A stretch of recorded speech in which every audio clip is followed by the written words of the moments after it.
নমস্কার, আপনারা দেখছেন আমন্ত্রণ টিভি আর আপনাদের সঙ্গে রয়েছি আমি শ্রাবণী। এই মুহূর্তে কিন্তু বাংলাদেশ নিয়ে রীতিমতো চাঞ্চল্যের সৃষ্টি হয়েছে বাংলাদেশ এবং ভারত দুই দেশেই। কিন্তু বিভিন্ন ধরনের ভিডিও কিন্তু এই মুহূর্তে ভাইরাল হচ্ছে যে বাংলাদেশি হিন্দুদের ওপরে অত্যাচার হচ্ছে এবং নানা ভিডিও এই মুহূর্তে কিন্তু উঠে আসছে। যদিও এই সব ভিডিওর কোনো সত্যতা কিন্তু যাচাই করেনি আমন্ত্রণ টিভি। তবে এটি একটু অন্য ধরনের খবর। বাংলাদেশ স্বাধীনতা লাভ করেছে প্রায় 50 বছর হয়ে গেছে।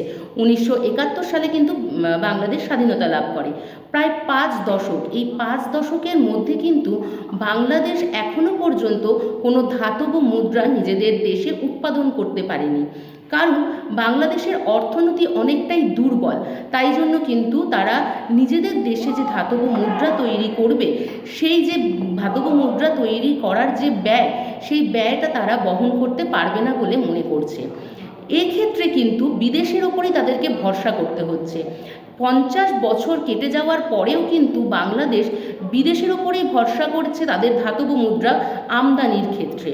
এই বিষয়ে বাংলাদেশের যে মুদ্রা স্থাপন সংস্থাটি রয়েছে, তারা কিন্তু তাদের প্রতিবেদনে বলেছে যে বাংলাদেশে এমন কোনো পরিকাঠামোই নেই যেখানে ধাতব মুদ্রা তারা তৈরি করতে পারে, বা ধাতব মুদ্রা ছাপানোর মতন কোনো যন্ত্রও নেই যেখান থেকে বাংলাদেশ নিজেদের ধাতব মুদ্রাটা উৎপাদন করতে পারে। এই ক্ষেত্রে মুস্তাক আহমেদ বলেছেন যে ধাতব মুদ্রা তৈরি করতে যে বিপুল পরিমাণ ব্যয় হয়, সেই বিপুল পরিমাণ ব্যয়টা কিন্তু তারা বহন করতে পারবে না। অর্থাৎ বাংলাদেশ সরকার কিন্তু এই মুহূর্তে দাঁড়িয়ে ওই যে ধাতব মুদ্রা তৈরির খরচা, সেটি কিন্তু বহন করতে পারবেন না তারা।